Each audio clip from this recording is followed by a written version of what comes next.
Rafael, Santo anjo da nossa guarda, combatei e rogai por nós.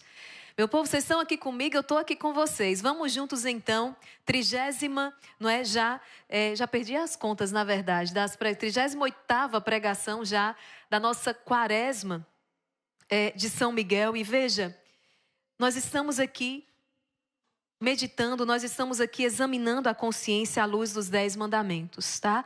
Essa é a segunda parte, então, desta pregação onde nós estamos trabalhando os mandamentos da lei de Deus. Ontem você viu do 1º ao 4º mandamento e hoje, do 6º ao 10º mandamento. Na verdade, 3 formações dedicadas ao exame de consciência. E tem sido lindo os testemunhos que eu tenho recebido. Como é belo quando eu vejo nos comentários vocês dizendo assim: nossa, irmã Maria Raquel, eu percebi o quanto eu estava me entregando à preguiça, eu preciso mudar. Nossa, irmã Maria Raquel, eu percebi que eu estava falando de maneira áspera com meu esposo, que eu estava falando de maneira errada, que eu estava me dirigindo de maneira errada. Outro dia alguém dizia, eu vi nos comentários, o quanto eu percebi nessa quaresma, eu percebi o quanto, eu estava sendo arrogante, o quanto eu precisava mudar. E esse é o maior fruto que nós temos então da quaresma de São Miguel, é essa transformação interior, é essa conversão, é essa renovação. Todos nós estamos a caminho, todos nós precisamos dessa conversão. Por isso que hoje eu estou aqui para continuar com você o exame de consciência à luz dos mandamentos da lei de Deus. Ah, irmã Maria Raquel, mas eu fiz isso, na quaresma passada. Isso aqui é algo que nós precisamos fazer constantemente. Estarmos examinando a nossa consciência à luz dos mandamentos. Eu falava para você ontem, você lembra, do João?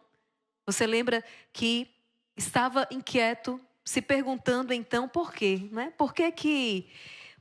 ou melhor, o Pedro, por que Deus deixou os mandamentos, Por que Deus deixou os mandamentos? Por que Ele não nos deixou assim, livre? E Pedro então procurou um mestre muito sábio que conduziu Pedro até a beira daquele rio, lembra? E aquele mestre disse ao Pedro, olha esse rio. E você vê as margens deste rio, e Pedro foi olhando, sim, é um rio que corre com força, as águas estão correndo, existe vida nele, existe vida nas suas margens, as árvores, os frutos, por onde ele passa ele gera vida. E aquele sábio disse, é assim, os mandamentos são essas margens, sem essas margens o que aconteceria com este rio, Pedro, E Pedro, o rio se desconfiguraria, as águas se espalhariam, provocariam inundação e destruição. Pois é isso que os mandamentos fazem na sua vida. Fazem com que você corra com mais força, com que você viva com mais intensidade, com que haja sempre frutos então na sua vida a todo tempo. São as margens. São as margens então que conservam a vida. Olha que bonito. São as margens então que te conservam, no ser, porque o ser é o próprio Deus, é Deus que nos sustenta. Então, meus queridos, dito isso, vamos caminhando aqui, hoje o 5º mandamento da lei de Deus, tá? Ontem nós fizemos o exame de consciência, 1º, 2º, 3º e 4º mandamento. Vamos então dar início hoje aqui com o 5º mandamento.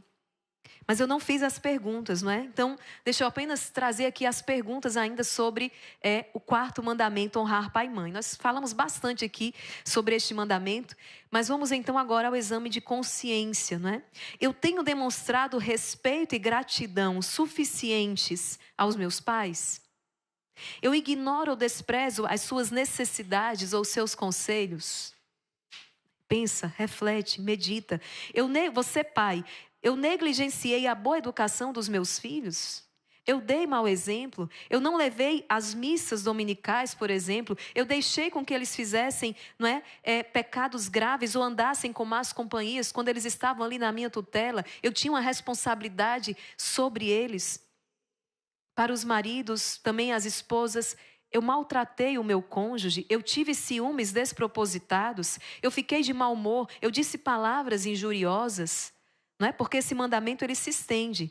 O Catecismo da Igreja Católica vai dizer, parágrafo 2199, que não diz respeito apenas ao pai e mãe, mas também às relações de parentesco com os membros do grupo familiar. Por isso que eu estou dizendo, o pai, o filho, esposo, esposa, as relações de parentesco aí dentro do grupo familiar. Exige que se preste honra, afeição e reconhecimento também aos avós, aos antepassados. Então, por isso que ele está trazendo essas perguntas. E mais, veja, esse mandamento se estende, inclusive, aos deveres dos alunos para com seus professores, dos empregados para com os patrões, dos subordinados para com os chefes, dos cidadãos para com a pátria, para com quem os administra ou governa. Existe aqui um dever. Então, veja, você enquanto está ali como colaborador no trabalho, na empresa, eu desrespeitei ou desobedeci os meus coordenadores, aqueles que dirigem os trabalhos? Será que na empresa ali eu perdi tempo no trabalho, eu gastei a propriedade do empregador com desonestidade, eu gastei, negligenciei, agi com descuido? Então tudo isso é preciso examinar. Para os empregadores, por sua vez, eu paguei salários justos? Será que eu dei bom exemplo para os meus funcionários? Eu permiti que eles tivessem um descanso devido, especialmente o descanso dominical? Eu lembro aqui que o Padre Pio dizia assim, a conversão mais difícil, ela acontece no bolso, A conversão mais difícil é a conversão do bolso. A parte mais difícil de converter é o bolso. Por que eu estou insistindo nisso aqui? Porque eu sei que tem muitos empreendedores, muitos empregadores aqui, e como seria diferente se nós tomássemos uma decisão na fé, de fato observar o mandamento da lei de Deus, que nos manda guardar os domingos e os dias de preceito. Será que você, enquanto empregador, será que você tem garantido? Veja, tem serviços, como eu falei aí, essenciais, tem várias realidades, enfim, mas se, infelizmente, você tem aberto sua empresa aí de dia de domingo, que isso precisa ser reavaliado, a necessidade disso aí, mas ainda que assim o seja, você tem garantido que os seus empregados tenham a oportunidade de ir à Santa Missa? Ou você está tirando essa oportunidade deles? Isso é grave. Isso é grave. Claro que se eles vão ou não, aí depende deles. Mas você, enquanto empregador, precisa dar-lhes a oportunidade de participar, então, da Santa Missa Dominical. A igreja atenta a esse preceito, inclusive, nas vésperas ali do sábado, não é a condição ideal, mas aqueles que por alguma razão, alguma urgência, necessidade, não podem ir à Santa Missa no dia do domingo, a igreja já celebra a liturgia dominical ali, já na tarde do sábado, à noite do sábado, exatamente para facilitar para os filhos de Deus. Olha como a igreja é misericordiosa. Repito, não é a condição ideal. O certo é que você, podendo, você vai à missa no domingo. Agora, se existe alguma necessidade, algo no domingo que impedirá, então você vai no sábado.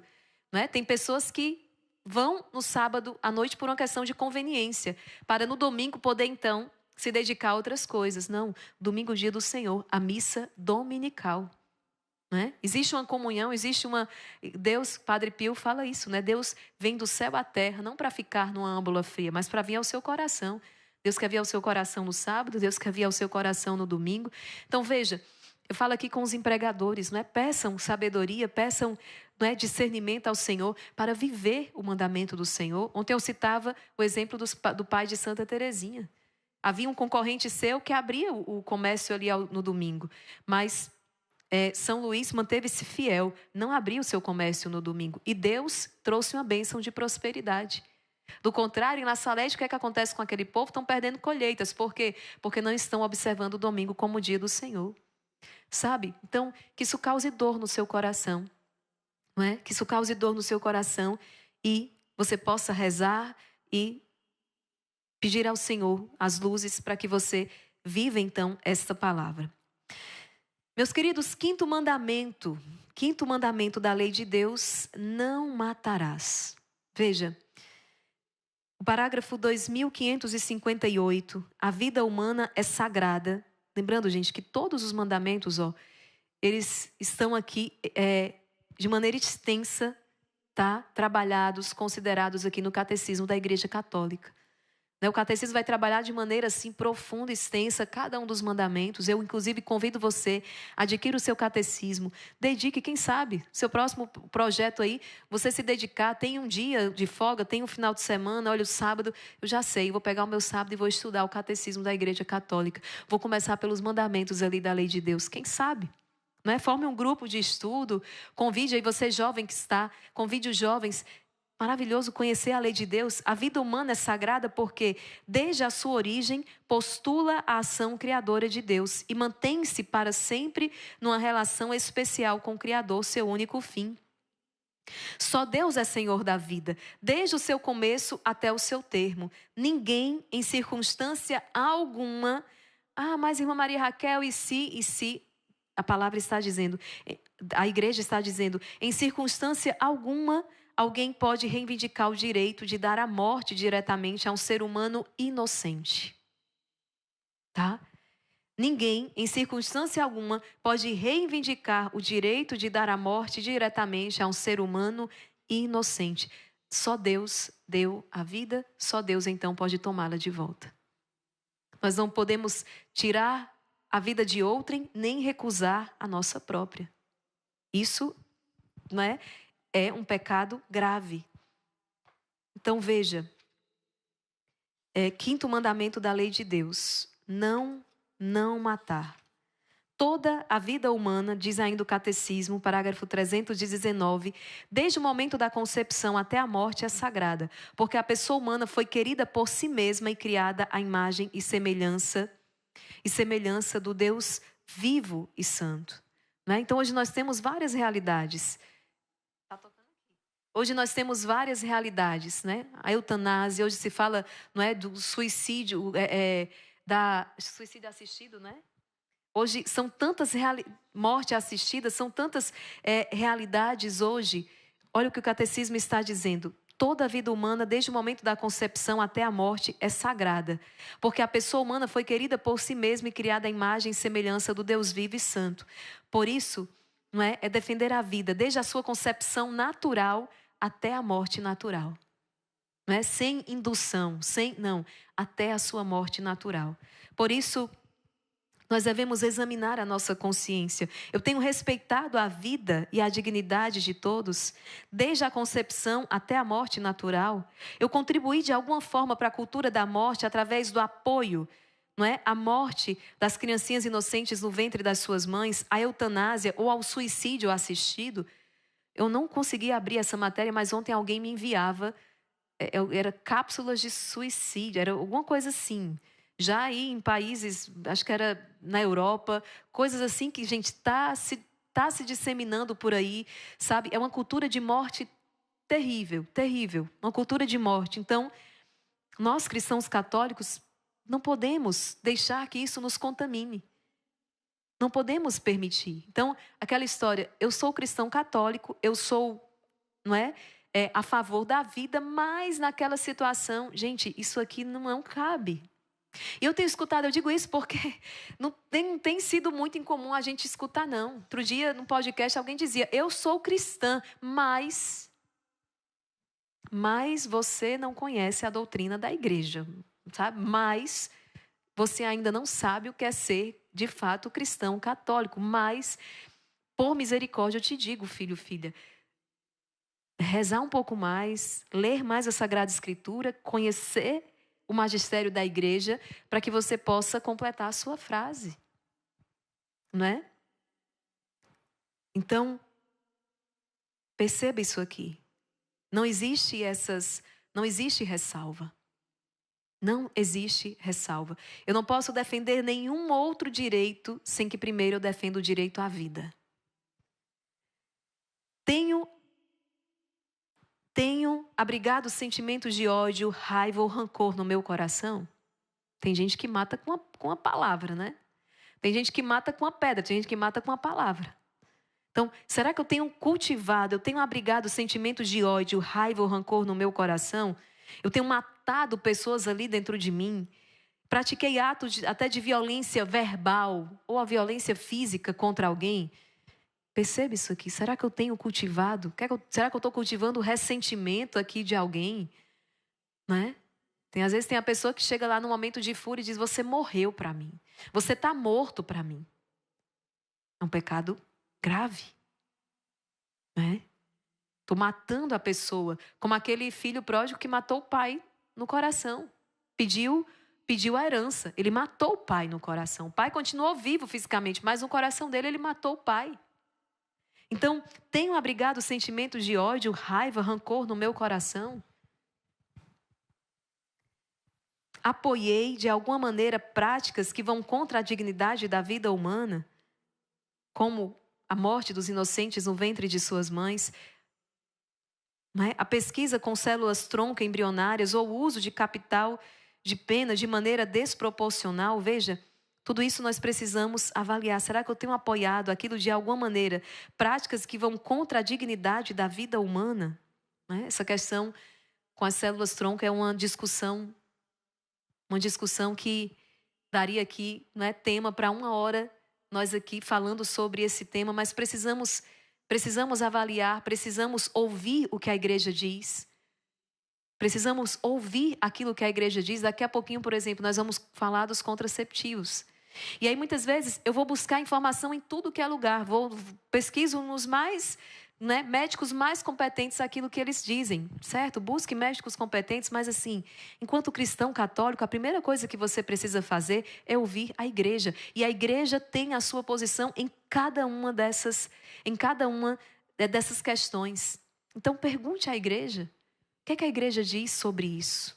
O que é que a igreja me diz sobre as pesquisas com células tronco embrionárias? O que a igreja me diz sobre a pena capital? O que é que a igreja me diz?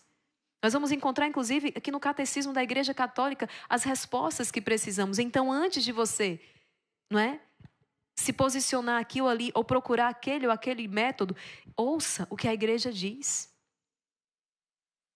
Não vamos, olha, é uma senhora de mais de 2.000 anos. Uma senhora de mais de 2.000 anos, de uma experiência e de uma sabedoria.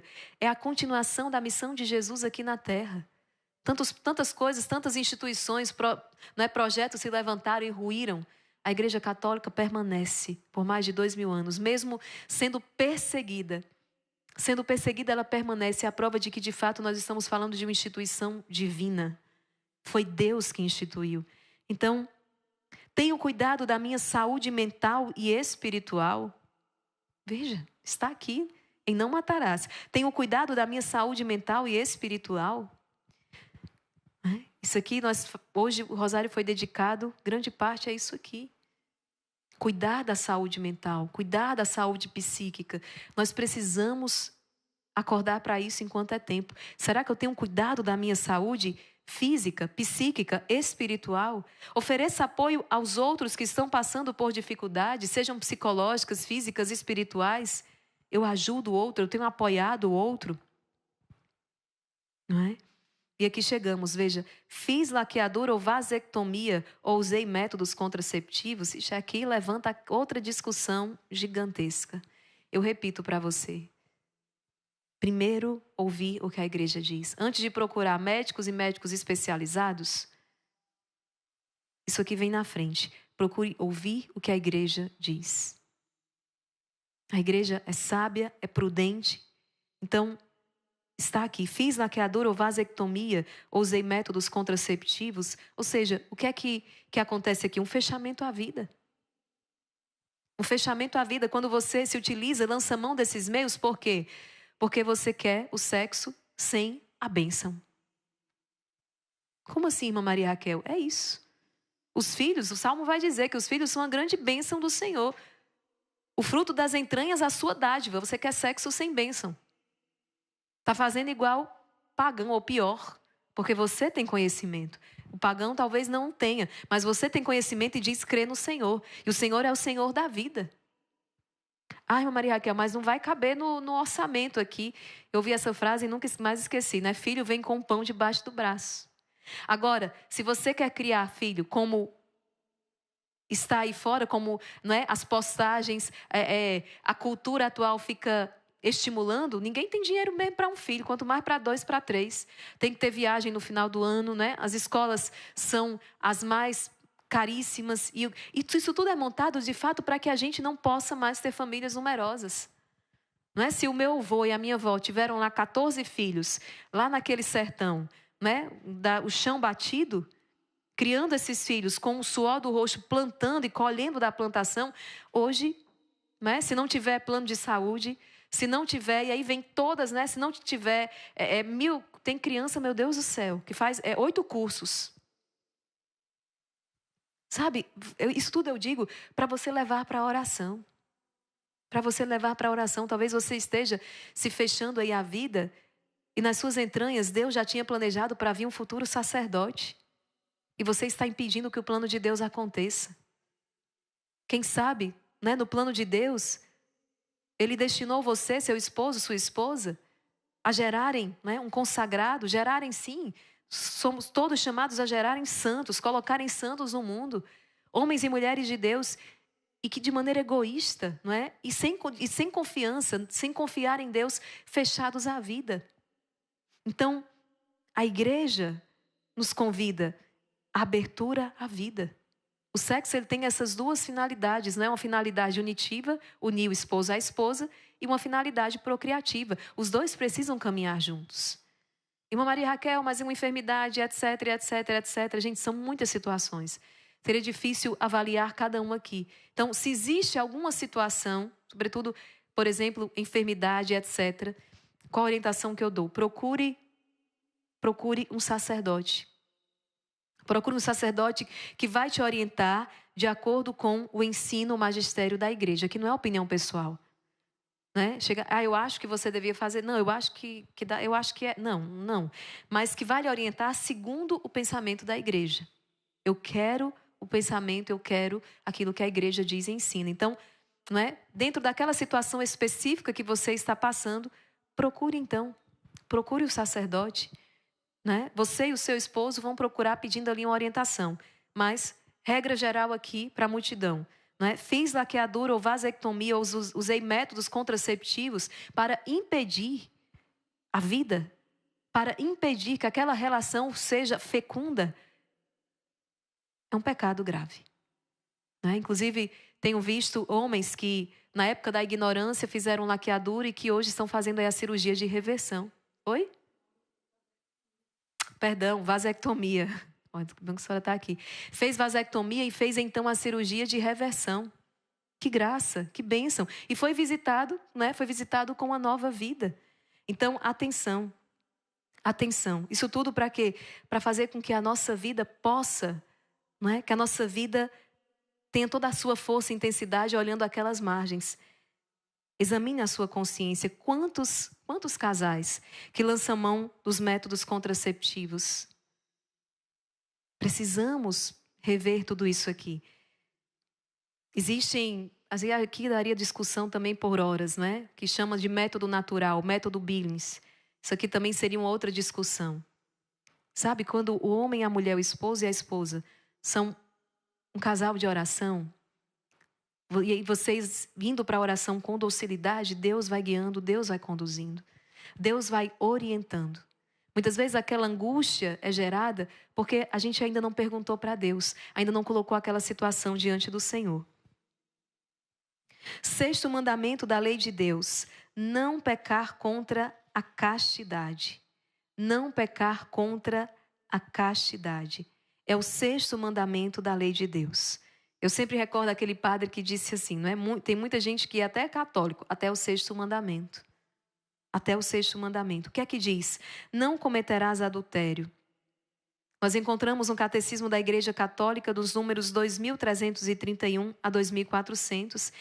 E este mandamento enfoca a sexualidade humana, o matrimônio, a fidelidade conjugal, destacando a importância do amor humano, da castidade e da integridade da pessoa humana.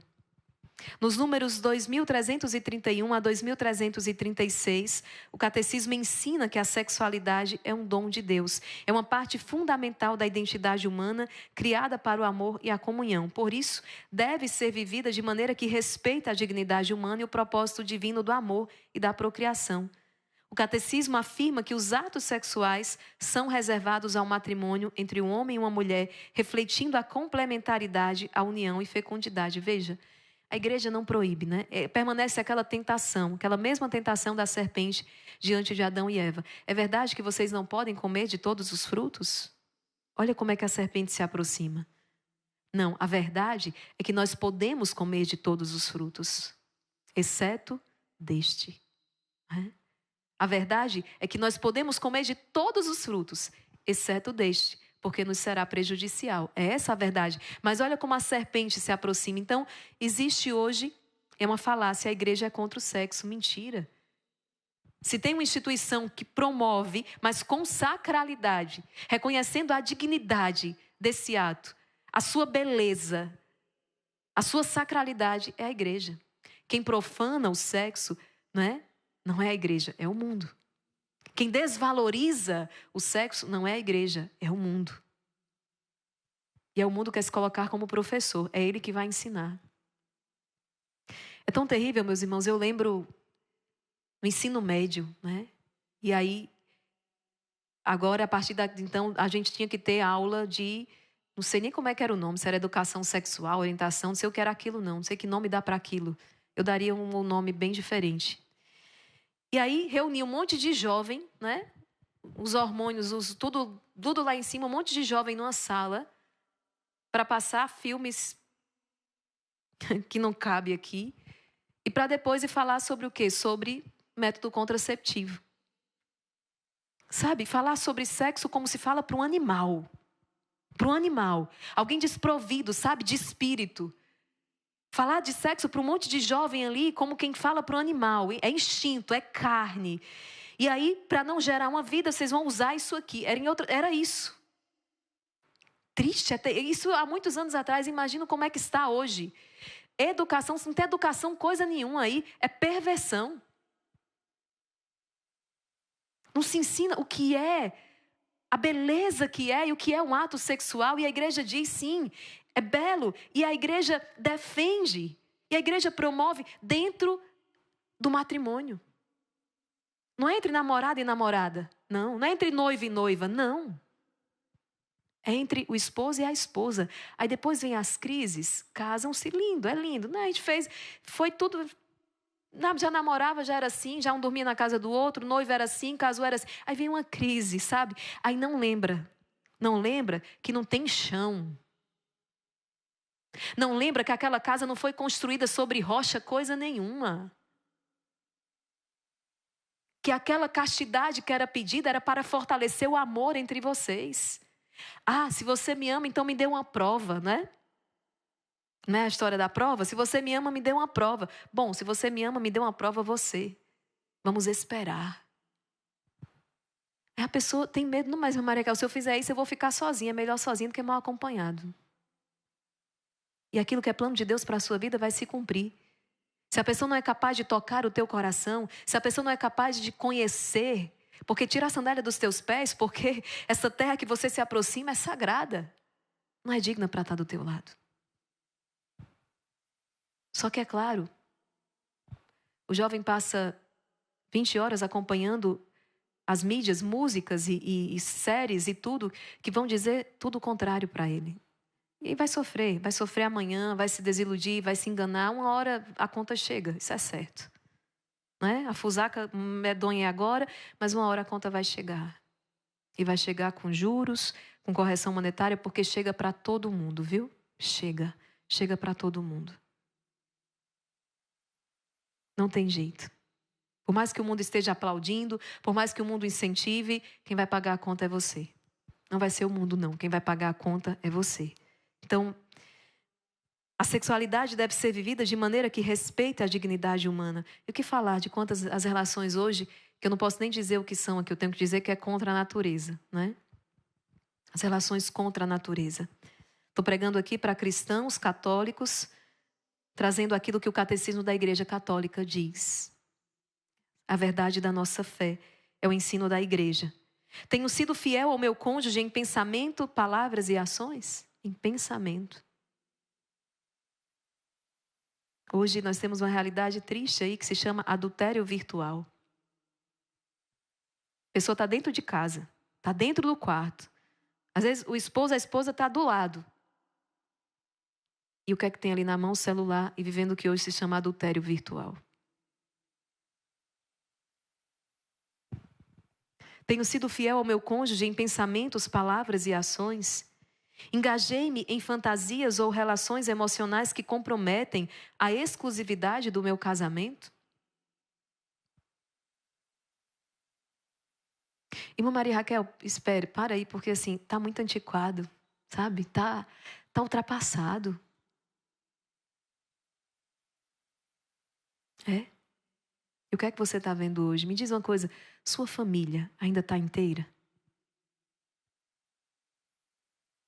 Quantos casais hoje você conhecem que já enfrentam a realidade do divórcio?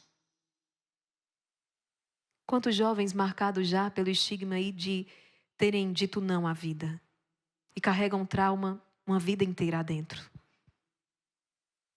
É essa geração, é essa modernidade, uma geração doente, depressiva, ansiosa, amedrontada, perdida, sem sentido?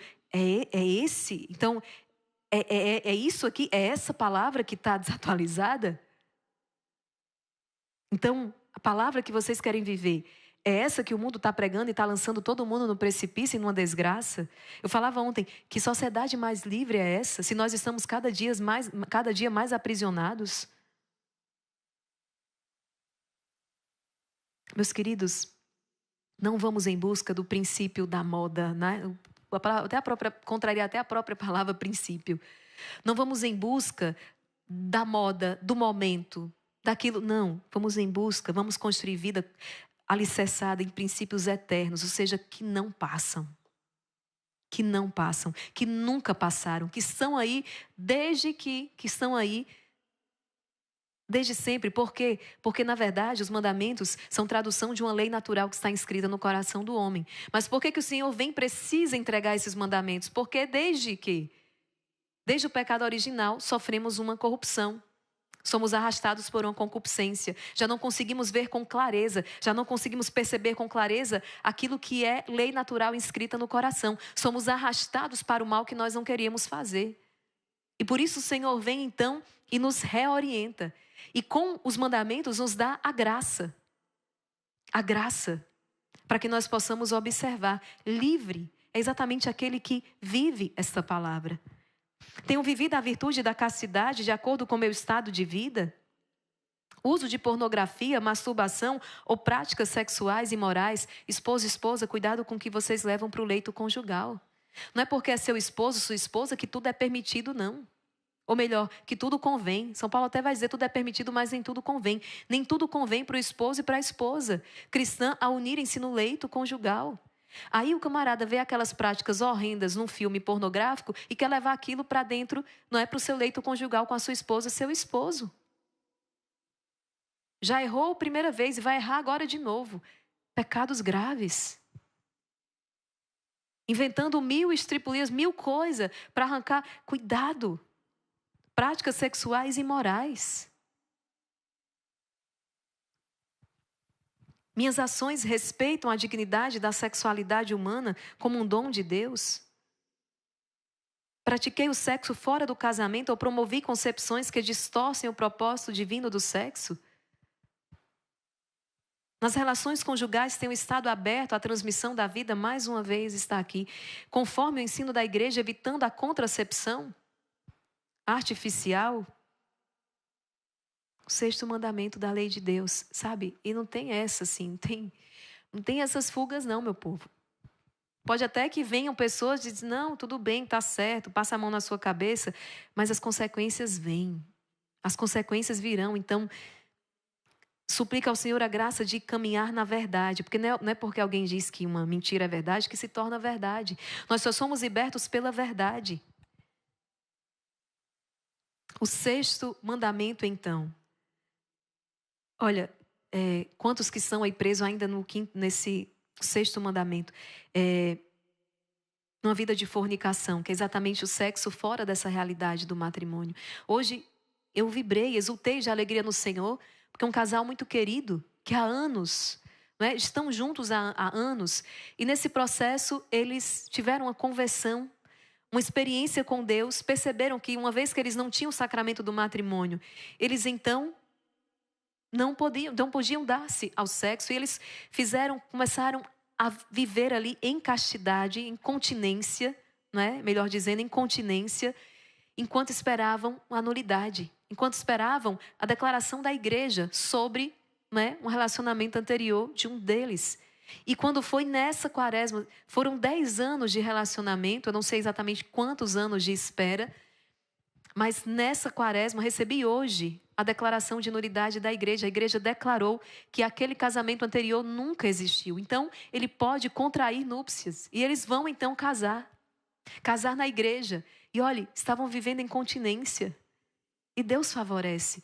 E eu escutava deles, a partilha deles, o quanto nós crescemos no amor um ao outro. O quanto nós crescemos na tolerância, no respeito, no diálogo, na amizade, no conhecimento. Um deles, inclusive, dizia o quanto eu fui curado da minha baixa autoestima. Por causa desse tempo, desse espera em Deus. Eu conheço tantos casais que vão testemunhar isso. E o quanto vale a pena esperar em Deus. Esperar em Deus. Enquanto estão esperando ali a posição, a declaração da igreja, viver em continência. Por quê? Porque eles preferiram a Eucaristia. Eles optaram pela Eucaristia. Porque aquele que come e bebe o corpo e o sangue do Senhor tem vida eterna. Eles amaram a Deus acima de todas as coisas. Preferiram a Eucaristia. No lugar daquele prazer efêmero, procuraram um prazer muito, muito maior e duradouro. Essa paz da alma, essa presença do Senhor. E depois, Deus não tira nada, Deus dá tudo. Aquele que sabe esperar, Deus dá tudo. Hoje eles têm a Eucaristia, sacramento do matrimônio, tem tudo. Que Deus não tira. Deus te prepara para te dar tudo. Então vale a pena esperar no Senhor. 7º mandamento, não roubarás. Catecismo da Igreja Católica, parágrafo 2401. O 7º mandamento proíbe tomar ou reter injustamente o bem do próximo e prejudicá-lo nos seus bens, seja como for. O 7º mandamento, ele vem, né? Nós poderíamos até trazer o 7º junto aqui com o exame de consciência.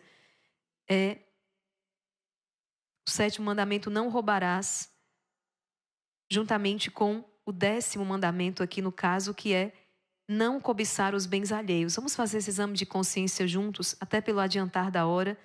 Primeiro, o 7º mandamento. Proíbe tomar ou reter injustamente o bem do próximo e prejudicá-lo nos seus bens. Seja como for, prescreve a justiça e a caridade na gestão dos bens e do fruto do trabalho dos homens. Exige, em vista do bem comum, o respeito pelo destino universal dos bens e pelo direito à propriedade privada. A vida cristã esforça-se por ordenar para Deus e para a caridade fraterna os bens deste mundo. Foi muito forte a experiência que nós fizemos no Rosário aqui de consagrar a vida financeira, material, os bens ao Senhor. Se os meus bens são consagrados ao Senhor, logo eu não posso dispor de qualquer maneira, não é? Se a minha renda é consagrada ao Senhor, eu não posso usar a minha renda de maneira profana. Preste atenção nisso aqui. E o 7º mandamento vai dizer, não roubarás. Peguei um objeto emprestado e não devolvi ou não fiz qualquer esforço para devolvê-lo. Peguei alguma coisa e retive e fiquei com esse objeto sem devolver. Peguei dinheiro de alguém sem permissão. É um roubo, né? O mais aplicado seria falar um furto, né? Se eu peguei sem constrangimento, sem violência. Peguei dinheiro de um membro da minha família ou de alguém sem permissão. Pecado. Não paguei as dívidas no tempo correto e não fiz esforço e sacrifício necessário para pagá-la. Gastei mais do que eu podia. E, portanto, não honrei depois os meus compromissos. Realizei meu trabalho sem compromisso e de forma mal feita. Paguei salário injusto ao meu empregado. Gastei excessivamente com bens desnecessários. Vi pessoas passando por necessidade, mesmo tendo condições, não fiz nada para ajudá-las.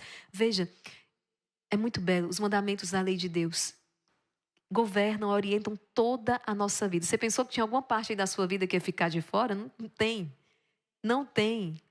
Eu vou dizer de novo, Quando alguém, talvez você escutou esse sétimo mandamento, não roubarás. Graças a Deus, nunca roubei na minha vida, nunca roubei. Mas diante aqui do mandamento, veja, será? Quando você gasta mais do que você recebe e vai acumulando dívidas, quando você gasta de maneira desenfreada, excessivamente com bens desnecessários, e depois não honra os seus compromissos, você está fazendo o quê? Você está descumprindo o sétimo mandamento da lei de Deus. Olha isso.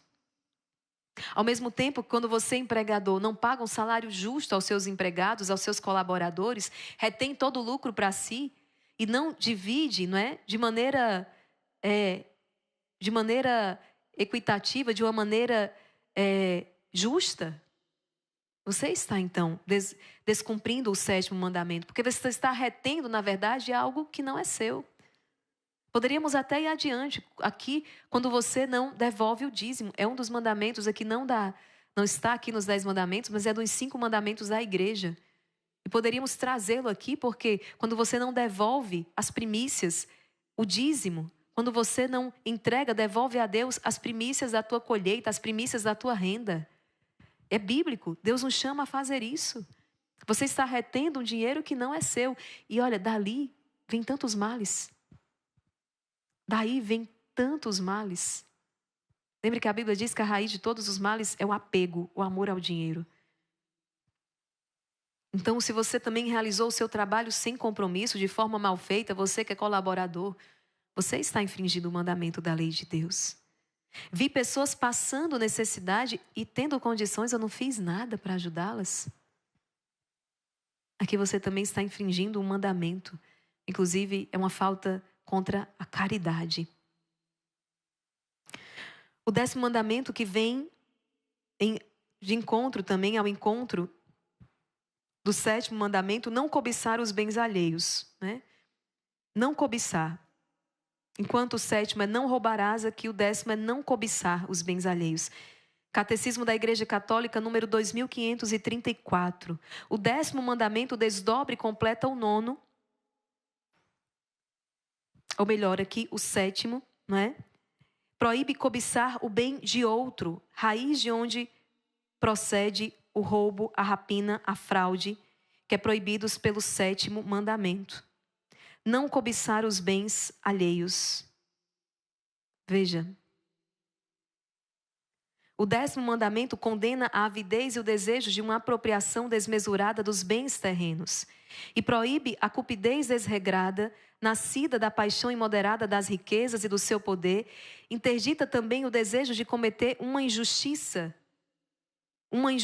pela qual se prejudicaria o próximo nos seus bens temporais. E ainda, quando a lei nos diz não cobiçarás, diz-nos por outras palavras que afastemos os nossos desejos de tudo que não nos pertence, porque a sede da cobiça dos bens alheios é imensa, infindável, insaciável, conforme está escrito: o avarento nunca se fartará.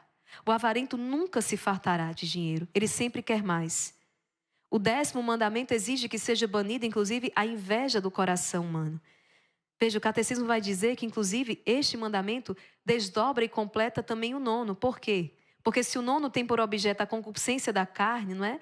Não cobiçar a mulher do próximo, esse proíbe cobiçar os bens de outrem. Raiz de onde procede roubo, rapina e fraude. Vamos lá. Tive inveja, ou desejei os bens do próximo com malícia, ou me entristeci por seus bens? Tive inveja, ou seja, eu desejei os bens do próximo com malícia ou me entristeci por seus bens? Aquela pessoa que conseguiu, depois de com tanto esforço, trocar o seu carro e etc., comprou uma casa nova. Será que eu me entristeci com isso? Eu desejei os bens do próximo com malícia, não é bem que aquilo ali podia ser meu. Fui ganancioso, gananciosa, tive desejos sem limites de ter bens materiais. Tem pessoas que são ambiciosas. O avarento, ele nunca se fartará. Olha o que a Bíblia vai dizer. O avarento nunca se fartará.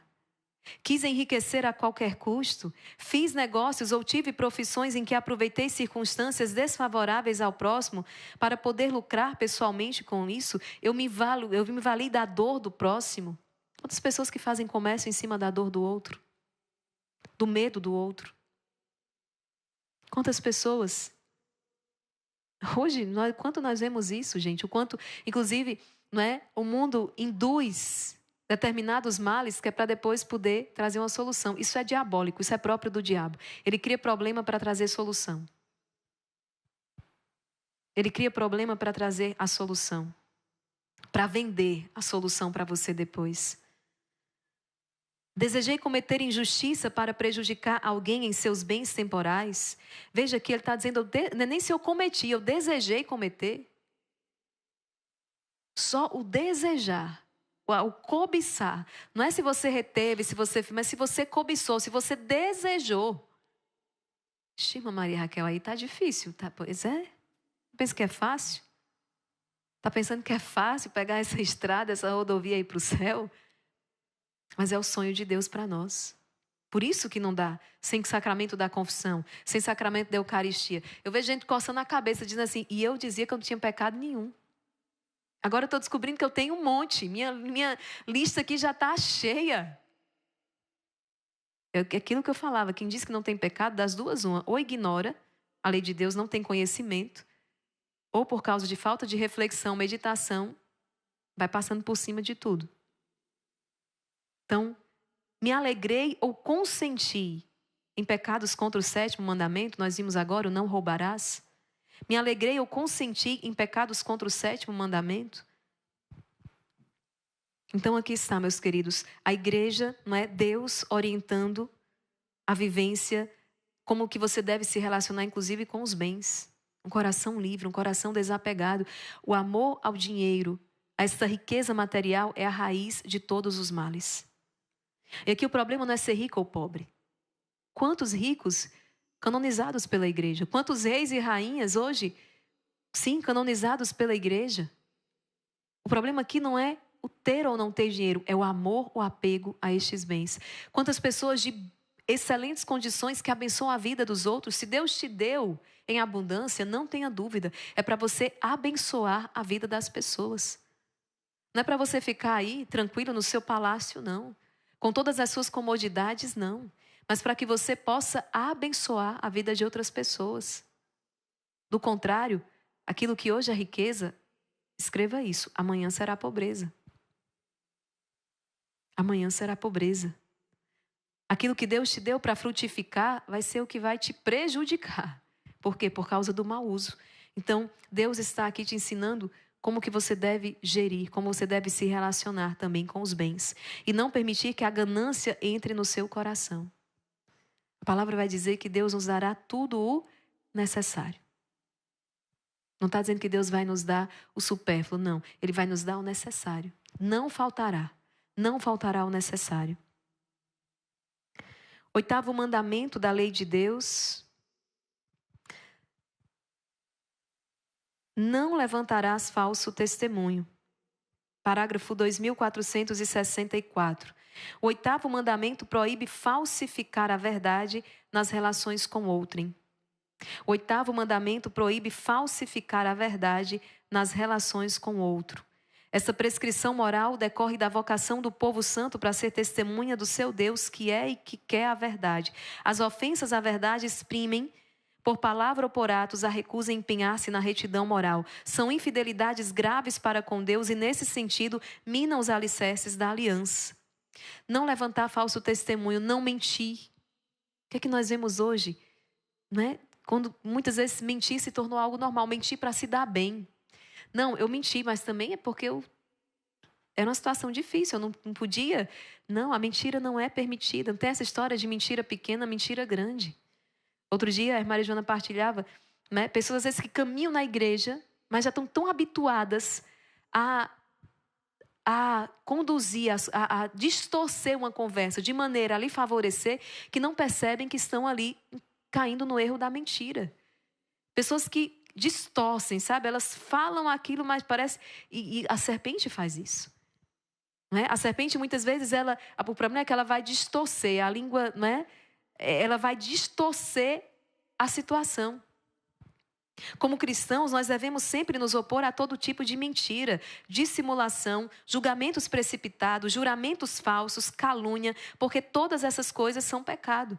São Tomás de Aquino nos ensina que não se opor ao erro é aprová-lo, não defender a verdade é negá-la. Portanto, ao cristão não é possível dar um jeitinho, arranjar desculpas para viver na mentira, continuar a praticar todo esse tipo de pecado. Ou somos servos da verdade, ou somos servos do diabo. Se não me engano, foi com São Tomás de Aquino que certa vez ele estava ali no seu momento fazendo algo e um dos seus irmãos, não é, chegou e disse: Tomás, tem um boi voando na janela. Tomás de Aquino abandonou o que ele estava fazendo e correu para a janela para ver o boi voando. E o seu irmão começou a rir muito dele e disse: não, Tomás, eu não acredito. Eu não acredito que você acreditou numa coisa dessa. E Tomás então disse: é mais fácil para mim acreditar que um boi pode voar do que um religioso possa mentir. É mais fácil para mim acreditar que um boi voe do que um consagrado possa mentir. De ter ficado sem essa, né, gente? Foi cutucar o santo.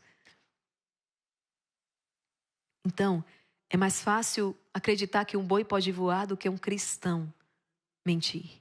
A mentira é o louvor de Satanás. Então, veja, levantar falso testemunho, mentir, dissimulação, julgamento precipitado, juízos temerários, tem uma pregação aqui sobre isso, juramentos falsos, calúnia, tudo isso é pecado. Tenho sido honesto nas minhas palavras e ações? Contei mentiras ou omiti a verdade para me proteger ou prejudicar outros? Tenho sido honesto em minhas palavras e ações? A pessoa diz uma coisa, mas na verdade o que ela quer é outra. Ela está dizendo uma coisa, mas a sua intenção é outra. Malícia, mentira. Contei mentiras ou omiti a verdade para me proteger ou para prejudicar alguém? Conta-se que certa vez, quando estavam no período da perseguição no Carmelo, Santa Teresa e São João da Cruz, não é? E chegaram ali os homens procurando São João da Cruz e Santa Teresa tinha escondido São João da Cruz. E aí os homens chegaram e disseram: João da Cruz está aqui. E Teresa, para se sair dessa, e agora? Entregar o irmão? O que é que ele ia fazer? Iam levar ele preso e tudo. Diante de uma perseguição, os santos são demais. Santa Teresa disse: não, aqui não. São João da Cruz estava em outro lugar, né? Aqui ele não está, né? João da Cruz está aqui. Aqui ele não está. Ele está em outro lugar. Aqui não. Falei mal dos outros sem necessidade, participando de fofocas ou calúnias que danificam a reputação de alguém. Eu estava no meio, mas eu não falei nada. Mas jogou confete, né? Está aqui. Falei mal ou participei de fofocas ou calúnias que danificam a reputação de alguém. Divulguei informações verdadeiras ou falsas sobre outras pessoas que deveriam ser mantidas em segredo, causando dano à sua reputação. Maria Raquel, mas é porque aquela pessoa não presta mesmo. Eu fiz isso para todo mundo saber, porque de fato, pode ser que a pessoa tenha errado, que de fato a pessoa seja terrível, mas isso não te dá o direito de fazer isso com a pessoa. Todos têm direito à sua boa fama. Não somos deuses, não somos legisladores e juízes das situações. Então, não tenho direito. Por mais que a pessoa tenha feito, por mais que ela tenha dito, não temos o direito. A igreja, inclusive, nos orienta, não é? Como é que nós devemos corrigir o irmão. Claro que existe muitas vezes quando se trata de um escândalo público, um escândalo público e que aquilo vai exigir uma reparação pública. Aqui é diferente.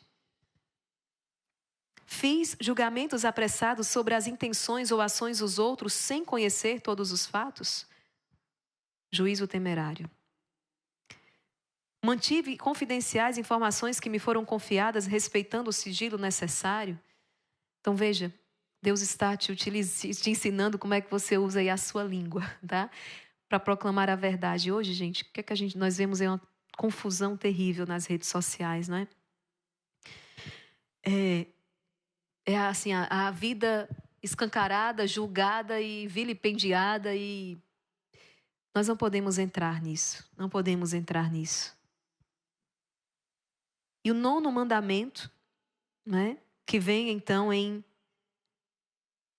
vem em complemento ali ao 6º mandamento. Não cobiçar a mulher do próximo.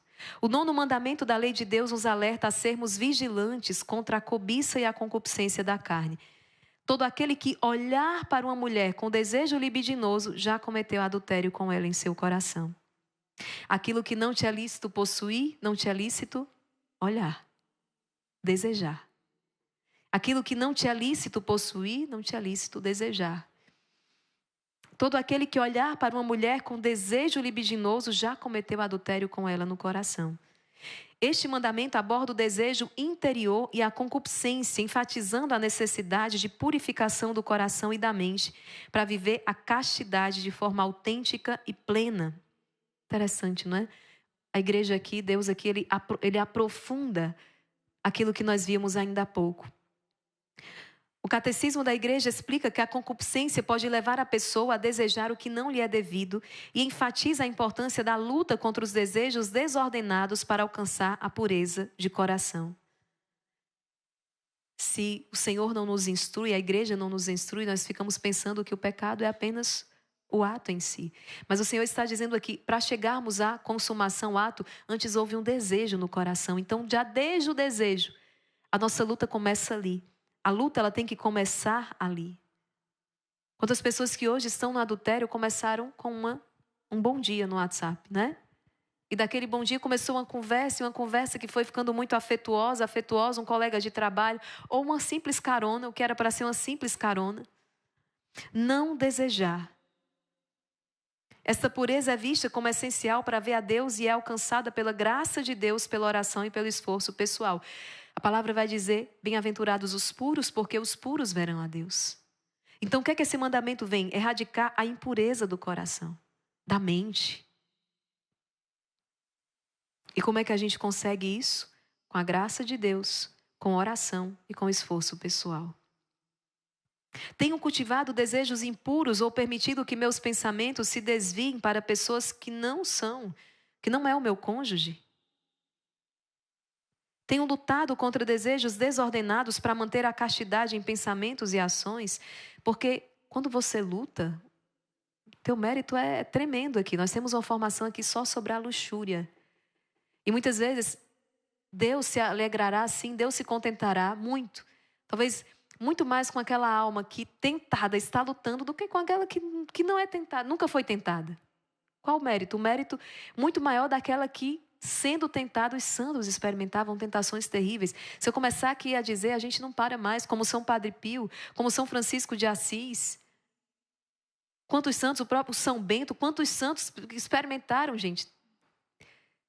Estamos vivos e vamos experimentar essa tentação. Então, o que Deus quer é te ver lutar. Tenho lutado contra desejos desordenados para manter a castidade em pensamentos e ações. Utiliza a oração, a recepção dos sacramentos e outras práticas espirituais para fortalecer o meu domínio próprio.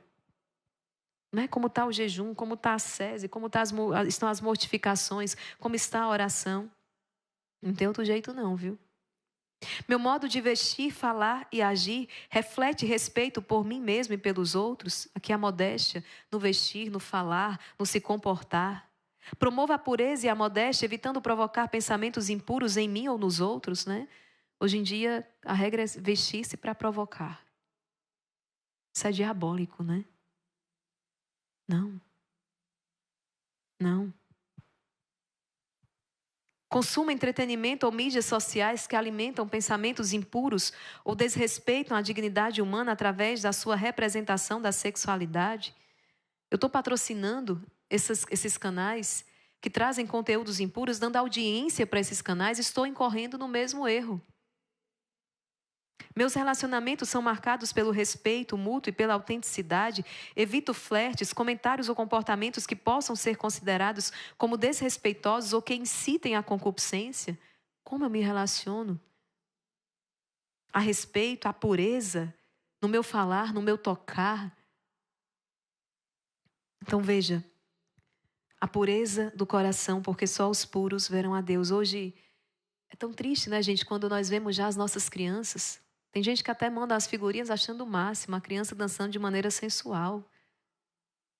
Sem vergonha, sabe? A pessoa achar que isso é... O olhar está tão embotado que acha que isso é fofo. Mas não vê que aquela que é uma criança hoje vai ser daqui a pouco a jovem de amanhã, a mulher de amanhã, com toda aquela sensualidade. É ridículo. Uma criança dançando com sensualidade, isso não deve virar emoji não, isso não deve virar figurinha. É ridículo. É ridículo. A gente tem compaixão. Porque a criança ali, 3, 4 anos, é o que estão fazendo com ela. E ela vê essas danças, vê essas músicas, porque alguém em casa assiste. Ou pelo menos deixa ela assistir. E ela começa a dançar com toda a sensualidade. E aí na roda é uma graça, não é? Ai, que fofura. Vira vídeo. É ridículo. O espírito de sedução já tomando conta de uma criancinha cujo coração é puro. Ai, irmã Maria Raquel, a impureza está nos olhos de quem vê. Para com essa conversa. Para com essa conversa. Porque é assim que as coisas têm isso, é assim que as coisas começam.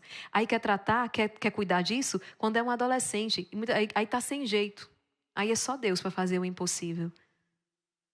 Aquela criança fofinha, né? Aí entra na adolescência com a vida promíscua. Crianças hoje que já estão com a sexualidade super afetada. Eu digo isso porque recebemos muitas vezes aqui intenções de oração. Crianças que nem sabem montar as palavras ainda, já estão com práticas sexuais, já estão com distúrbios sexuais terríveis. Onde ela aprendeu?